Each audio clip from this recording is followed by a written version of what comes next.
There are few things that we want to know about life. Most of it is about health, love, job, career, maybe the purpose of life or the destiny, but as well maybe the nutrition.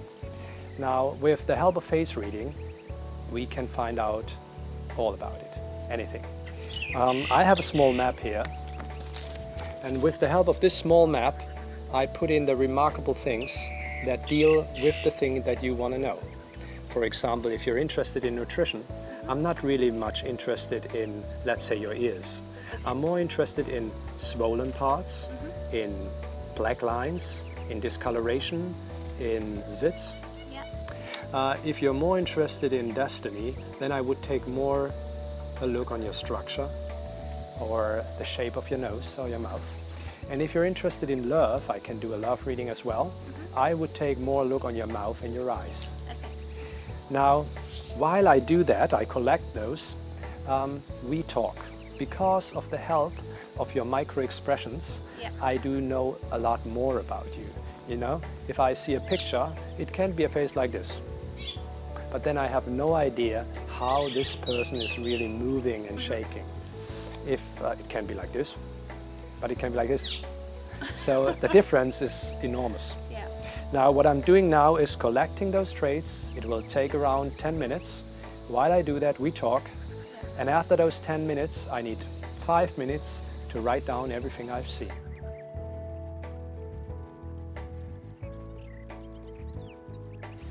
And let's see what I found out. Great, thanks. Chinese gave faces 3,000 years ago names like for their structure. And your structure is mainly the one of a tree face. But you also have structure of a fire face inside of you. Now, if a tree face and a fire face comes together, we can call it a burning tree. And what does that mean? Now, for the first, a tree face. Now, tree faces want to shelter, want to give fruits, want to give a shadow, want to have people around them. They're really happy if they are not like any other tree in the park. They want to be a special tree, maybe a palm or a cherry tree in the wilderness. Tree faces, and that is for the person as well, the fact, grow all their life. That means for the person, you learn all your life. And tree faces very often show when they're harmed, when they suffer. Like a tree, you lose a bench.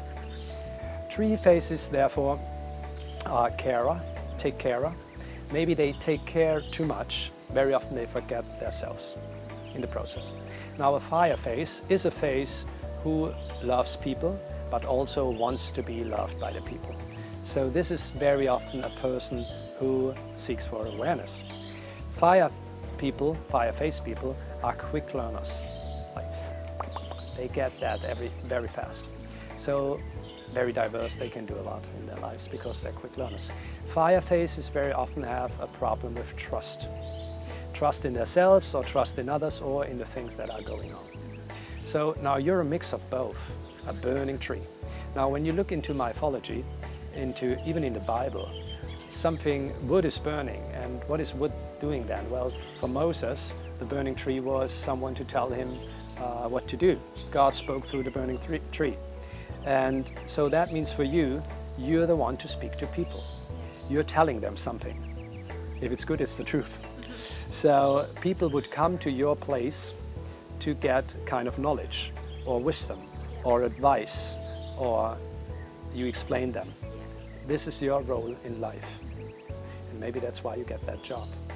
But even this job is just one another step on the ladder of your life, and your purpose of life will be somewhere else. Next thing, I'll try to find out the main important element of your face. So I'll take a look on your nose, I'll take a look on your mouth, on your lips, on the chin, on anything, to see what is the dominating element. All of the traits we have in our face are related to something. And the Chinese have 5 elements. It's wood, fire, earth, water, and metal. Now, you have all of them in your face, but the most dominating one is metal. It's very interesting that Europeans usually are not happy with metal. Yeah, I didn't expect you to say metal. Yeah, I saw your emotion. Yeah.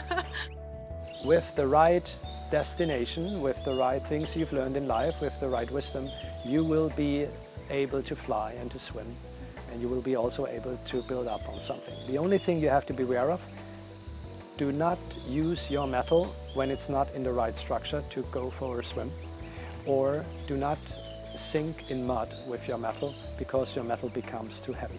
Always more aluminium, which you should be then.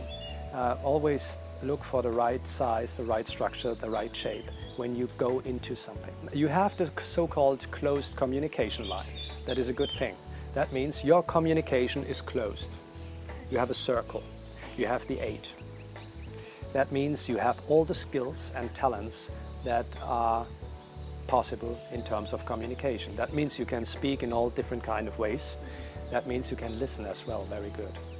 We have a lot of good speakers, but they are not good listeners.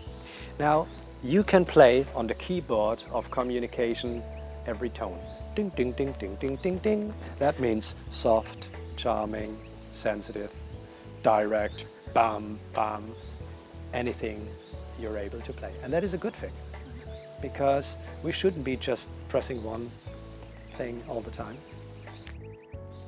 You can be a fighter, but a very sensitive person as well. You're vulnerable. And because of this mix of fighting and sensitivity, you're a born leader. That's what people are looking for. It's easy to be a leader when you're a fighter, but then you have no sense of how people are. So that means for face readers, you can walk on both legs. You don't jump just on one. A born leader, you have a dominance, but in a very, very sensitive way. You have a disciplined will, and you have elegance and grace as well. That's a kind of very interesting mix. You will reach later in your life the higher executive positions because of your diversity, because of this born leadership, I'm quite sure. You're always helpful, you're always supportive, especially with friends. What you don't like is if people make fun out of you. What you don't like, impolite people. What you don't like is dirt. Is what? Dirt. Dirt. Yeah, you like clean places, but as well clarity in life. Not this grayish things. You're pretty much black and white. This in-between is not your thing. You like or dislike people. You love or you don't love. And that is a good thing, because someone really can rely on you then. Because today you're gray and tomorrow you might be green and then you're blue. No. That's not you. Tomorrow you will be the same person again. In terms of working, I would suggest you're not the worker one step after the other. You're more like 6, 7 things at once. Yeah. And because of that, you can get exhausted. And then you have a phase of laziness to recharge the battery, and then you're back in shape. This is the way you work.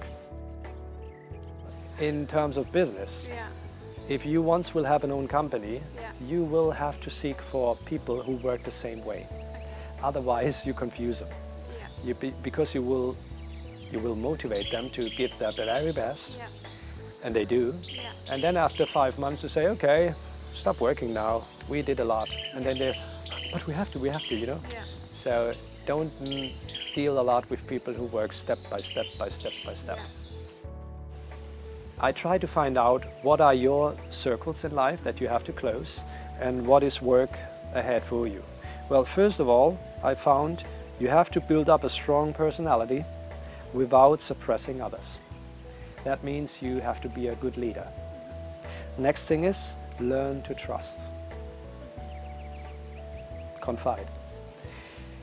No fear of disappointments, because they will come anyway. But we have to learn out of it. Listen more to your instinct, your intuition, and your heart, because that is even stronger than your head. Always remember the saying, the mind is a beautiful servant, but a terrible master.